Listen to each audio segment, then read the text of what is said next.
Your Humanities Half Hour is brought to you by the Northern Marianas Humanities Council.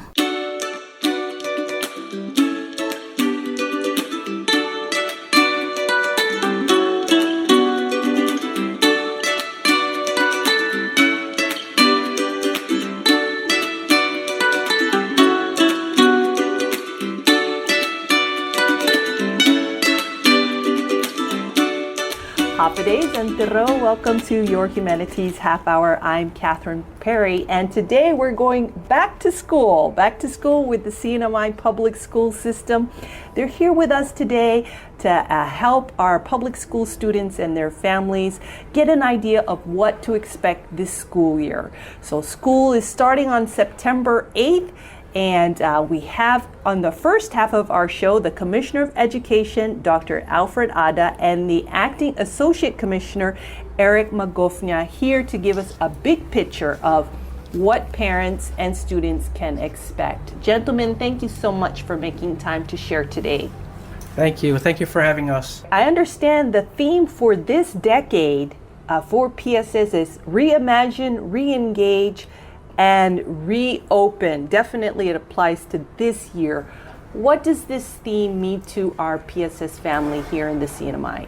You know, when I first saw this mantra, I saw it at Columbus School District. It really dawned on me. It brought back to my history, 1986, my high school graduation. Okay. I remember talking with my classmates saying, wow, 2030, 2010, I wonder how it would look like. So we were trying to imagine. The only thing we could come up with was the Jetsons. Remember that show, the Jetsons? Like, that's how the future is going to look like. Mm-hmm. And lo and behold, we are here now. It's amazing. Technology has transformed our lives so much into reimagining education all over again. It is an eye-opener for all of us how COVID-19 really changed overnight. And so we have to do a mind shift. The next thing is, how do we reopen school? How do we bring back the school, the students? My heart really goes out to all of our kids who really want to socialize. We've been programmed, we learn, we know research says socializing is key to human behavior, right? Mm-hmm. It's really hard to say, so how are we going to open with all of that absent, the connection, the human connection. So we're being creative by reopening through the virtual learning, remote learning. How does it look like?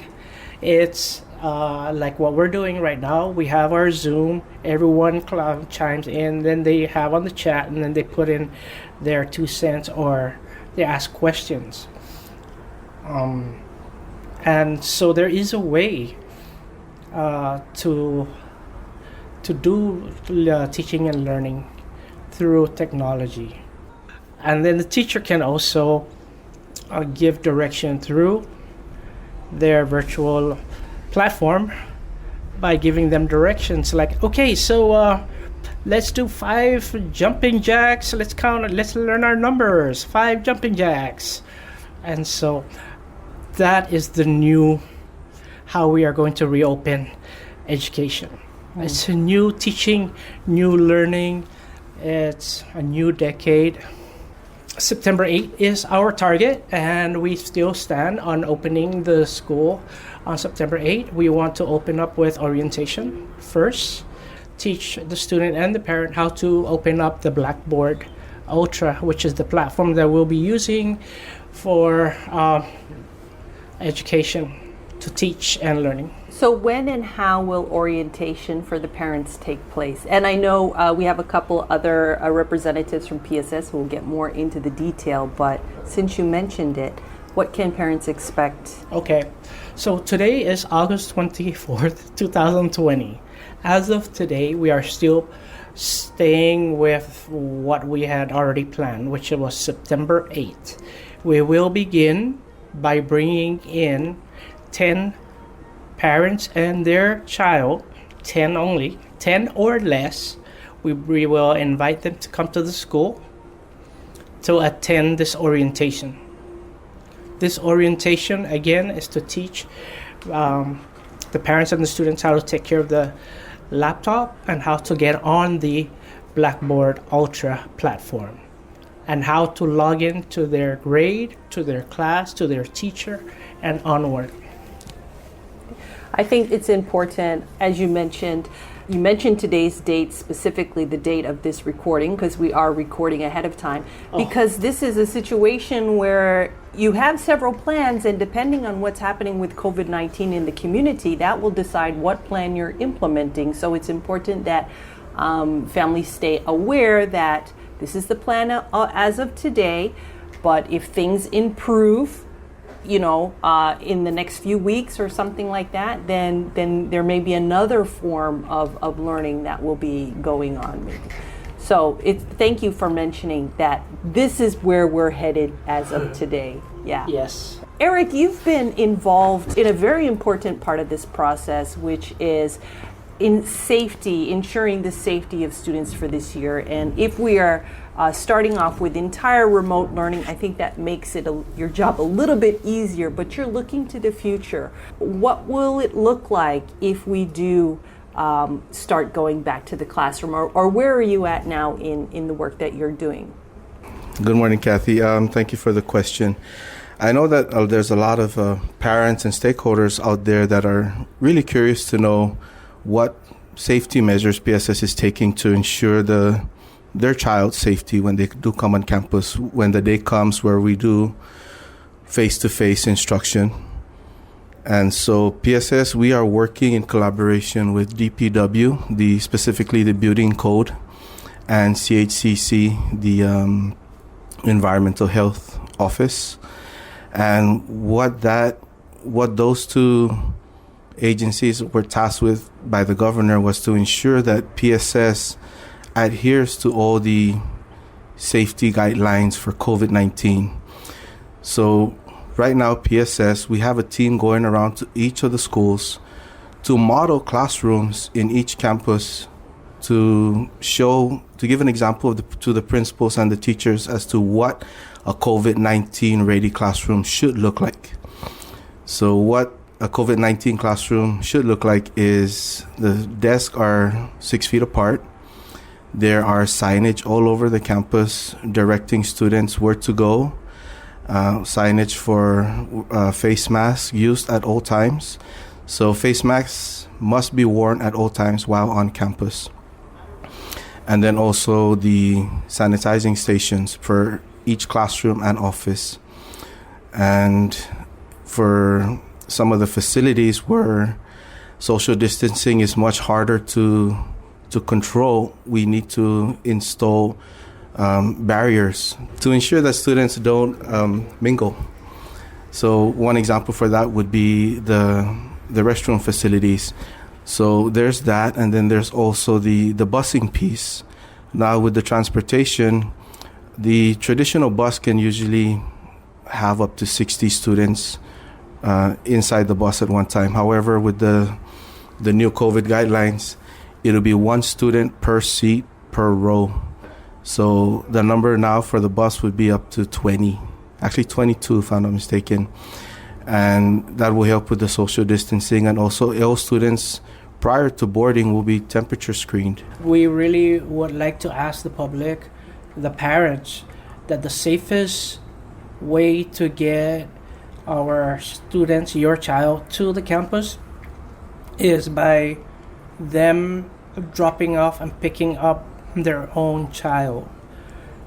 With that said, we're really hoping that the parents can help us out by provide their own transportation. If you cannot, and you have a lot of kids and they have to do the busing, then we can't help that. But it's the safest way for our students, so they won't contract any virus. If you do this type of social distancing on the buses, do you anticipate that the bus schedule will be starting earlier in the morning as far as pickup, so that you have enough time to pick up all the students? Is that something you think will happen? So the plan we have now is that each school level, they have staggered schedules, meaning when we do implement the face-to-face, it'll be 2 hours of instructional time on campus. And right now the plan is that the high school students will go in first, which is they will have the AM session, which is like 8 to 10 or 9 to 11. And then after that, it'll be the junior high who goes in from 10 to or 11 to 1. And then in the afternoon, it'll be the elementary students. So by having this staggered schedule, it really helps with the transportation issues. And also because we are limiting the number of students per classroom from 10 or less per classroom, also helps with the numbers when it comes to transportation. Well, this is really helpful to know, and we want to emphasize again that this is a plan for the future, and as of today, we're planning to start the school year with full remote learning, but it's nice to know what parents and students can anticipate if we are able to transition to a part-time classroom in the future this school year. So in addition, for the meals, students will not be eating their meals in the cafeteria. Instead, they'll be eating it in their classrooms. We have those safety measures. Also, visitors are not allowed on campus. When parents drop off students, they would be just dropping off at wherever the designated drop-off zone is for their school. And then the teachers will do the intake. They'll do the temperature screening. And then once they pass the temperature screening, they will be directed straight into their classroom. And then even recess times will be staggered. So that way, no two classrooms are out at the same time, or at least neighboring classrooms are out at the same time.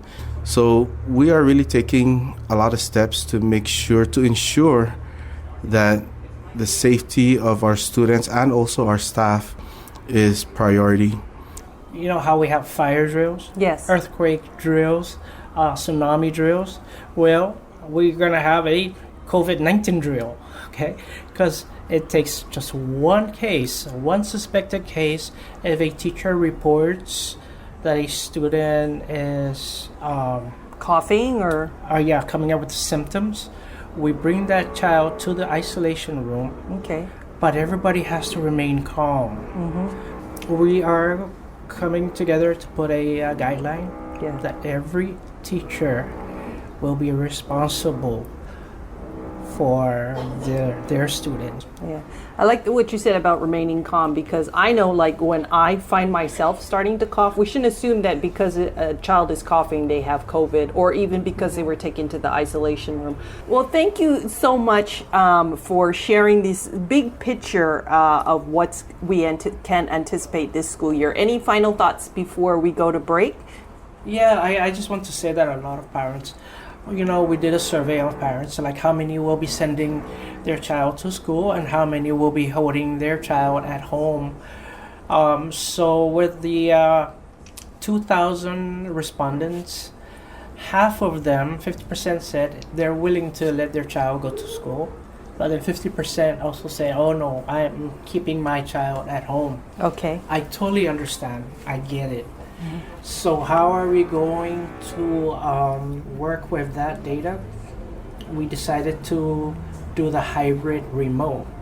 So the hybrid is that 10 or less students, and the rest of the students that don't need to be at the school site, that needs that one-on-one, will be learning remotely from home. You see, in elementary, right, first 2 hours, let's say 7:30 to 9:30, is all remote learning. Everybody is going to get on that remote learning and learn today's lesson. And then later on throughout the day, those 10 students or less will go to the campus and will get another dose of the same lesson that they learn in the morning. You follow? Yes, so these are students that are going to be identified by the teacher to have a particular need, whether it be educational, emotional, but they'll be identified by the teacher as part of that group of 10 that will come during their scheduled 2-hour block to get that in-person instruction. So when even though we're starting with full remote learning, hoping to transition to this hybrid remote that Eric has described the busing for and the times. It's important to remember that those that will be participating in that hybrid remote will be those 10 that would most benefit from being able to come in for those times. And then you have a wonderful pamphlet here, which you said you've distributed to families, called CNMI Public School System K through 12 Reopening Guide. And it looks like you also have a couple other steps: partial reopening and full reopening, which could happen depending on what happens with COVID. That's what we really hope for. Yeah. Full opening. I know a lot of kids would really love to be able to come back, and parents would be happy to know their children would be safe coming back. So we can all hope for that this school year. Eric, any final thoughts? Just wanted to let the parents know that we are doing our best to work with the COVID task force and the Public Works and CHCC to ensure the safety of all our staff and students when that day comes and they're allowed to return to school. Parents, we ask that you support us in our plans. We are taking a lot of safety measures, and we hope that this opening and everything will go smooth with no hitches. We've been chatting with the CNMI PSS Commissioner of Education, Dr. Alfred Ada, and also the Acting Associate Commissioner, Eric Magofna. Thank you so much, gentlemen, and have a great school year. Thank you. The Northern Marianas Humanities Council is now accepting nominations for the 2020 Governor's Humanities Award. Would you like to nominate someone who has made an outstanding contribution to the humanities? The categories are Research and Publication in the Humanities, Preservation of Traditional Cultural Practices, Preservation of CNMI History, Outstanding Humanities Teacher Inside or Outside the Classroom, and Lifetime Achievement in the Humanities. Nomination forms are available at nmhcouncil.org. The deadline to submit your nomination is 4 p.m. Friday, October 2nd. Welcome back to Your Humanities Half Hour. We're chatting today with the CNMI Public School System about the school year starting on September 8th. And joining us in this second half of the show is the Director of Instructional Technology and Distance Learning, Dr. Bobby Cruz, and also the Senior Director of Students and Support Services, Dr. Boni Pangelinan. Welcome to the show. Yeah, thank you. We're happy to be here. The Commissioner and Eric were very kind to give us a big picture outlook in the first half of the show, and we were hoping that you guys could provide a little bit more detail to help parents and students understand what to expect this school year. Bobby, maybe you could start us off with how this remote learning, 100% learning at home, is going to be for students and families. What are some of the practical things that they can expect and should do? We're really excited, firstly, that our community has been working with the public school system and just allowing us to brainstorm and think of ways that we can respond to the crisis. And so, as I believe the Commissioner had mentioned earlier, our continued focus is ensuring that learning continues while ensuring that there's optimal safety for our students and staff. So we have secured licenses for Blackboard Ultra, and that is going to be our learning management system. And so a way to think of it is that each school will exist now in the cloud. It'll exist virtually, it'll exist online. So students will access their schools through the learning management system, through Blackboard Ultra. When they log onto the system, they will be using their CNMI PSS address. We are a Google institution, and so all the students will be given a cnmipss.org email account, and they'll be given a password. When they log on, they will see the respective courses that they're enrolled in, and they will have in those virtual spaces, they will have access to their teachers. Their teachers have constructed assignments and coursework that students will complete independently, and so we call that the asynchronous approach rather. But then regularly throughout the week, the students will also have the opportunity to engage in live sessions with their teachers, and so those live sessions are what we call the synchronous approach. So the instructional approach for online learning will be a combination of asynchronous and synchronous learning. Again, opportunities for the students to complete work independently, but then also opportunities for the students to regularly engage with their teachers. It's so important, especially with the kids who are, for our younger learners, really important for them to have regular opportunities to see their teachers, to interact with their teachers, and also to get support and intervention accordingly. I should mention that while we are going 100% remote, in the month of September, that's going to be our wellness phase. And so here we're going to be bringing in families, again, ensuring that we adhere to appropriate social distancing. So in very small groups, our principals are reaching out to our students and their families, and they will come in. It'll be a safe environment where they can get that face-to-face support. And here it's going to be an opportunity for them to engage with the school administrator and their teacher, to understand what this whole learning experience is going to be like for them, get access to their username and password, practice logging onto their virtual classrooms, understand the supports that are in place and who they can go to get information, and also get access to their class schedules. And so this is going to be a really important phase. If you think about the way a teacher would roll out the traditional classroom, students will come in usually in the first week of school, is devoted to the instructional routines, classroom management, and really getting the students to understand all of the expectations so that they can succeed. So because we're transitioning to remote learning, these activities, the instructional routines, are going to be more robust because it's new.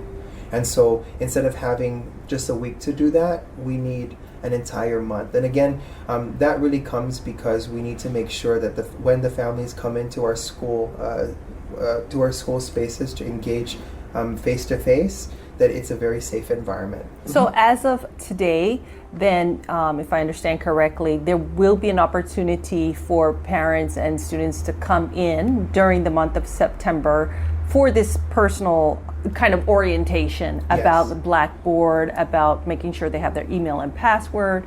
So how will families know when they're scheduled to come in? I know of school administrators who are already starting to work on that orientation schedule, reaching out to families via AP Notify, which is our tool of immediately communicating with our students and families.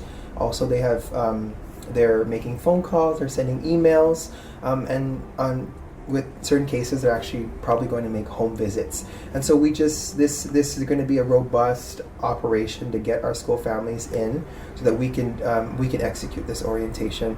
The orientation is really important because the learning experience is so different from what they've experienced in the past. And so having this safe opportunity to engage physically with their school administrators and respective teachers is going to be really important to their success.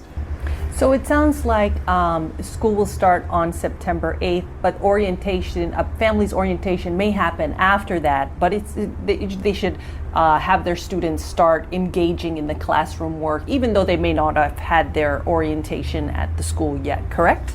Yeah, there will be instructional elements built in. It won't be as robust because the primary focus will be on orientation and trying to make sure that those instructional routines that are necessary for the students to succeed are solidly in place. So while it may not be specific to content, the students are going to be engaged in learning. Okay. I think that it's important to note that some families might be concerned about instruction. Like, we want instruction that's content centered to happen right away. But I would offer that this is going to be a wonderful learning opportunity to engage with technology in ways that we probably have never done before. And we will eventually be leveraging technology to make the content more accessible. So no need to worry. The students will be learning a wealth of skills that I think are going to add value to their experience long term. So heads up to the students, if the first week or two of school seems a little bit easy, buckle your seatbelts because the content is coming as soon as everybody's orientated. Absolutely. I know some students may want to know, probably really excited about the live sessions that will happen throughout the week, in addition to the independent study they'll have to do. Do you have an idea of what percentage of the class time during the week may be face-to-face with the teacher and your classmates compared to what part you need to do the work on your own? Yeah, so the percentage of asynchronous and synchronous learning will vary depending on the developmental group of the students. So for example, we know that our students at the elementary level, they will need more regular opportunities to engage in those live sessions. Yeah. Cognitively, they just need that level of support and guidance. And so in general, at the elementary level, you see a much higher percentage of those virtual live synchronous sessions. That makes Whereas sense. at the middle school level, the balance will shift more heavily towards doing more independent work, more asynchronous learning. But I say that, and I think it's important to clarify that even though that percentage may be higher for the secondary level, where they're working independently, that they will always have access to their teachers. What's so great about Blackboard Collaborate is that embedded in the learning management system is this tool called Blackboard Collaborate, and it's a highly interactive tool. So if you've used Zoom before, it's like Zoom on steroids. There's a whiteboard, there are breakout rooms, you can raise your hand, there are different emojis. There's even the CNMI flag as an emoji on there, so that's my favorite emoji. But there'll be regular opportunities for the students to engage with their teachers, and if they need to access their teacher immediately, they will have a tool to be able to do so. Oh, okay. We talked about the different needs of elementary, middle school, high school. Boni, you're involved a lot in the social and emotional needs of students, not only students, but teachers and families. What are we seeing now with COVID, and what are you guys doing to address like how stress affects students? Well, even before COVID, we were trying to mitigate some of the mental health issues in our school district. From the student data, we know that we had middle schoolers and high schoolers who were really in a bad place for quite a while. We saw higher incidences of referrals for behavioral issues. We were seeing a lot of anxiety and depression. And also suicide ideation, and a few completed suicides. So we know, even before COVID, that we needed to address those mental health issues with our kids. The school district wrote a grant at that time in February for recovery, because as we looked at the data that the students were sharing with us, and we looked at the recovery process after U2 and Sodalor, even if we couldn't directly tie some of these mental health issues to the actual storms, we knew that many students were displaced. We knew that many students were, again, depressed and feeling anxiety. And we could correlate the fact that, they were displaced, they were feeling a lot of anxiety, especially students who weren't back at their campuses. They were still in tents, homes, families were still in tents.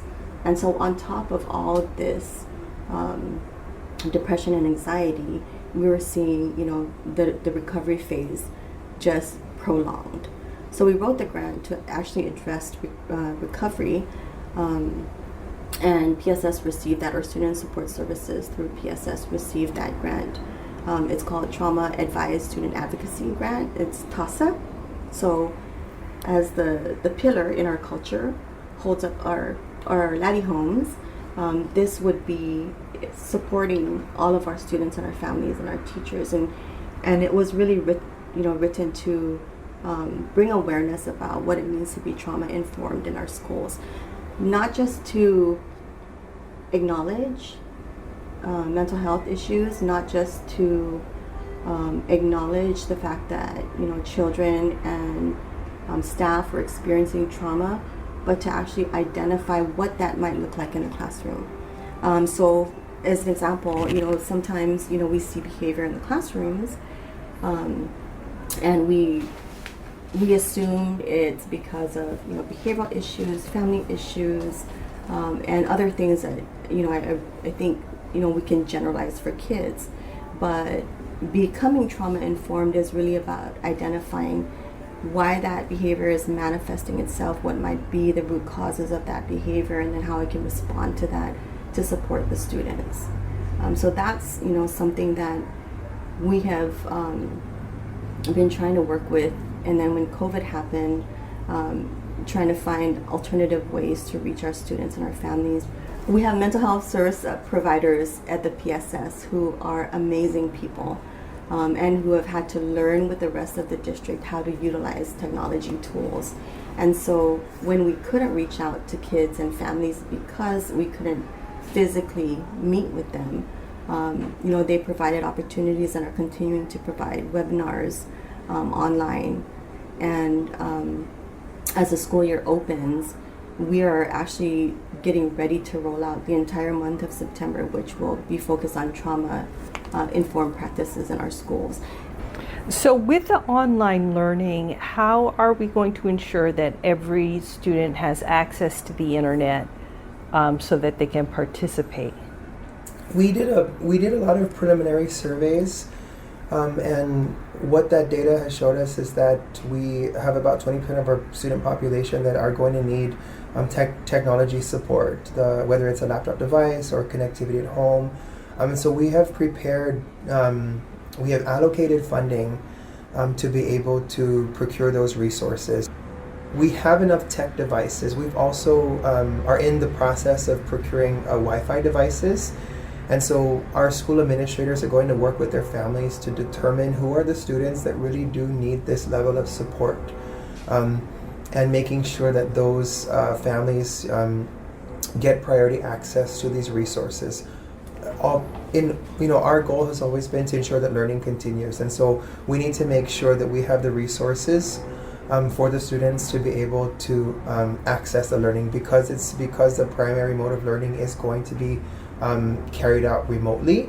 Our students, it's imperative that if this plan is going to work, we need to ensure that our students have those resources. That's a laptop and that's connectivity.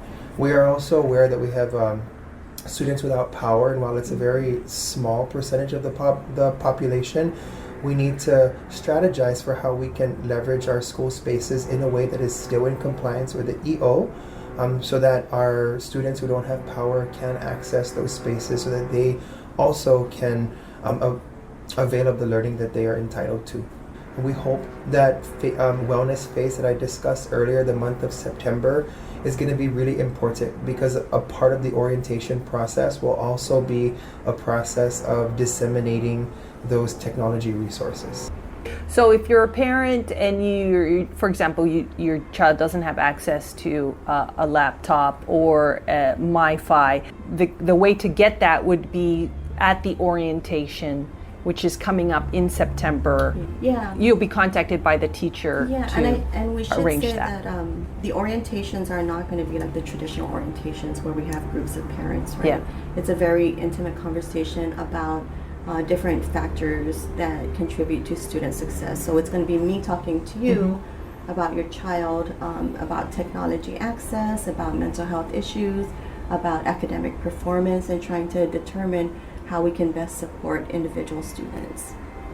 Yeah. So that's a huge conversation about all of these needs. If there was ever an orientation you as a parent needed to attend in your child's life, if you haven't attended orientation before, this is the year you should start, because so much seems like so much is going to hinge on this one-to-one conversation with the teacher. Absolutely. Yeah.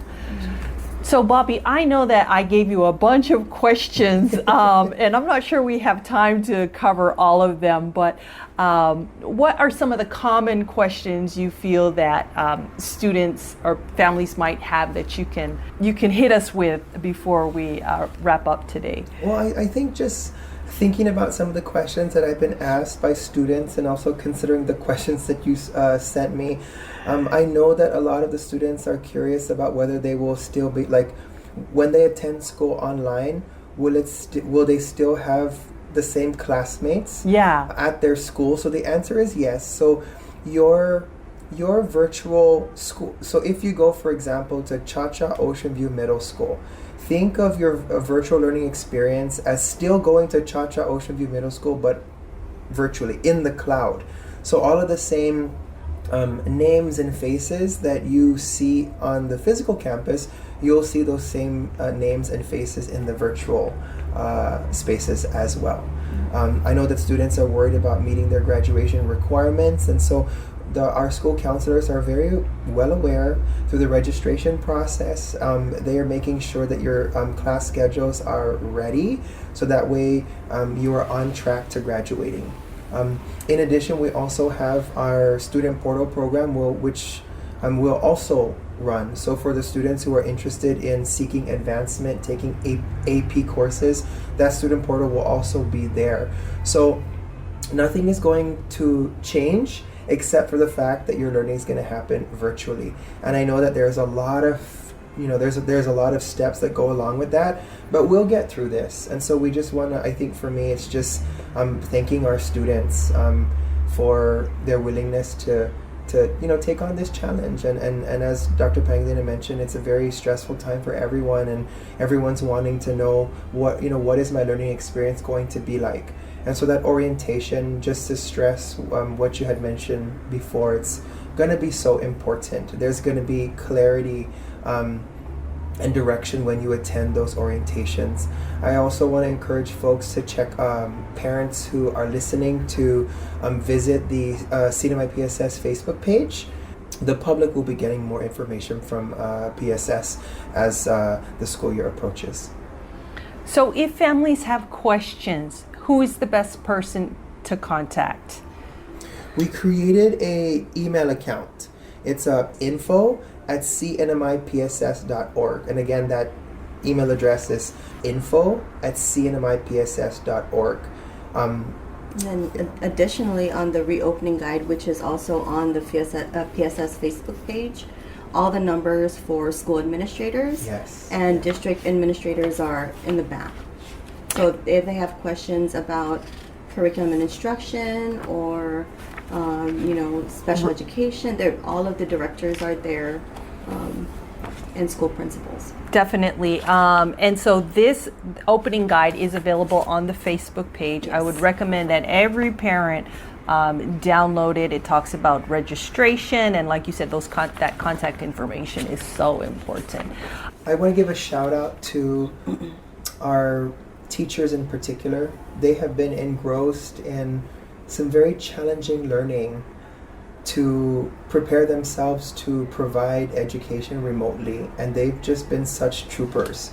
It's a big shift to go from to go from instructing face to face to now providing instruction in an online environment, and there's a big learning curve, and they have spent the last month just entrenched in this learning, and they're just such troopers. And so my heart goes out to all of them. I appreciate them so much. We all just really appreciate the hard work and effort that they're putting into helping the system prepare to serve our students and their families. So just want to give a special thanks to the teachers. Absolutely.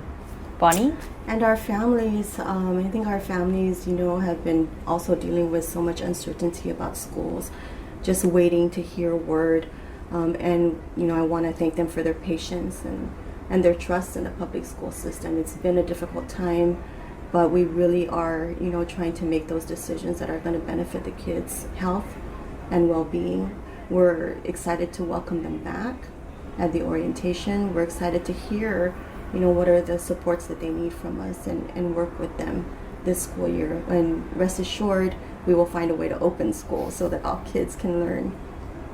Okay, so once again, please go to the CNMI PSS Facebook page for this reopening guide if you haven't found it, and give us that email once again. info@cnmipss.org. Thank you both. We've been chatting this half of the show with the PSS Director of Instructional Technology and Distance Learning, Dr. Bobby Cruz, and also the Senior Director of Students and Support Services, Dr. Boni Pangelinan. Thank you guys, and have a great school year. Thank you. Thank you for this time. This has been your Humanities Half Hour. I'm Catherine Perry. This program was supported by a We the People grant awarded to the Northern Marianas Humanities Council from the National Endowment for the Humanities. Any views, findings, conclusions, or recommendations expressed in this program are those of the participants and do not necessarily represent those of the National Endowment for the Humanities or the Northern Marianas Humanities Council.